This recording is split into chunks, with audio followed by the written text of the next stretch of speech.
کیونکہ اس گرمی کی وجہ سے پانی آگ کی شکل اختیار کر گیا تھا۔ ایسا محسوس ہو رہا تھا جیسے قیامت آ گئی ہو۔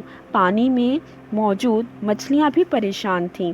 اگر وہ پانی کی گرمی سے گھبرا کر سطح آب پر آتیں تو وہاں گرمی کا زور اور زیادہ ہوتا اور وہ گرمی کی شدت سے جل بھن کر کباب ہو جاتی۔ میدان کربلا میں گرمی کی شدت اور 3 دن پیاسے رہنے کے باوجود سپاہ خدا نے قربانیوں سے دریغ نہ کیا۔ مماثل شعر دیکھتے ہیں۔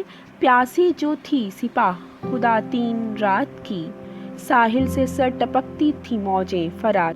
یہاں شاعر نے گرمی کی شدت کو خوبصورت مبالغے کے ساتھ بیان کیا ہے اور یہ احساس دلایا ہے کہ گرمی کی ایسی شدت کے باوجود حضرت امام حسین رضی اللہ تعالیٰ عنہ اور ان کے ساتھی اسلام کی سربلندی کے لیے اپنے موقف پر ڈٹے رہے۔ ان کے عزم و استقلال میں کوئی لغزش نہ آئی اور حالات کی سختی بھی انہیں راہ حق سے نہ ہٹا سکی۔ انہوں نے جان دے دی لیکن باطل کو حق کہنے پر آمادہ نہ ہوئے۔ اب ہم استعارہ کی تعریف دیکھتے ہیں۔ استعارہ کے لفظی معنی ادھار لینے کے ہیں۔ علم بیان کی اصطلاح میں جب ہم کسی چیز کے معنی ادھار یعنی مستعار لے کر دوسری چیز کے لیے استعمال کرتے ہیں تو اسے استعارہ کہتے ہیں۔ جیسا کہ ماں نے کہا میرا چاند اسکول سے آ گیا۔ اس جملے میں بچے کو چاند کہا گیا ہے، یعنی چاند کا لفظ مستعار لے کر بچے کے لیے استعمال کیا ہے۔ استعارہ کے ارکان: مستعارلہ جس کے لیے لفظ ادھار لیا ہو، اوپر کی مثال میں بچہ ہے۔ مستعارمو جس سے لفظ ادھار لیا جائے، جیسا کہ ہم نے یہاں پر چاند لیا ہے۔ اور تیسری ہے وجہ جامع۔ مستعارمو مستعارلہ کے مابین مشترکہ صفت کو وجہ جامع کہتے ہیں، یعنی کہ یہاں پر وجہ جامع خوبصورتی ہے۔ مستعارلہ اور مستعارمو میں تشبیہ کا تعلق ہوتا ہے۔ اب ہم مجاز مرسل دیکھتے ہیں۔ اگر کسی لفظ کو حقیقی کے بجائے غیر حقیقی معنوں میں استعمال کیا جائے اور دونوں میں تشبیہ کے علاوہ کوئی اور تعلق ہو تو مجاز مرسل کہلاتا ہے۔ اس کی مختلف صورتیں ہیں۔ نمبر 1، جز بول کر کل مراد لینا، یعنی کہ جیسا کہ کہا جاتا ہے کہ انسان کی زندگی 4 دن کی ہے، یعنی کہ 4 دن کی تو نہیں ہوتی ہے، اس لیے 4 دن کہہ کر اور پوری زندگی یعنی کہ جز کہہ کے کل مراد لیا گیا ہے۔ دوسری مثال یہ ہے کہ حکیم صاحب نے نفس پر ہاتھ رکھ کر مرض کی تشخیص کر دی۔ یہاں پر کل بول کر جز مراد لیا گیا ہے، یعنی کہ نفس پر ہاتھ پورا نہیں رکھا جاتا، صرف 3 انگلیاں ہی رکھی جاتی ہیں۔ برسے گا آج خوب دھواں دار ابر، ابر کہتے ہیں بادل کو، اور بادل کی وجہ سے بارش ہوتی ہے۔ یہاں سبب بول کر مسبب مراد یعنی کہ وجہ مراد لی گئی ہے۔ چوتھی مثال یہ ہے کہ مجھے کہنا ہے کچھ اپنی زبان میں، یہاں پر آلہ بول کر وہ چیز مراد لی گئی ہے جس کے لیے کہ یہ آلہ بنایا گیا ہے، یعنی کہ زبان جو آپ کا عضو ہے اس کے ذریعے لینگویج بولی جاتی ہے۔ امید ہے کہ آپ کو سمجھ آ گیا ہوگا۔ ہوم ٹاسک ہے نظم کے تمام مشقی سوالات کو کاپی میں مکمل کرنا ہے اور سمجھائے گئے مفہوم اور مماثل اشعار اور حل لغت کی مدد سے کاپی میں تشریح مرتب کرنی ہے۔ استعارہ اور مجاز مرسل اور تشبیہ کی مثالیں ڈھونڈ کر کاپی میں لکھنی ہیں۔ اس نظم سے آپ نے ڈھونڈنی ہے۔ اوکے، اللہ حافظ۔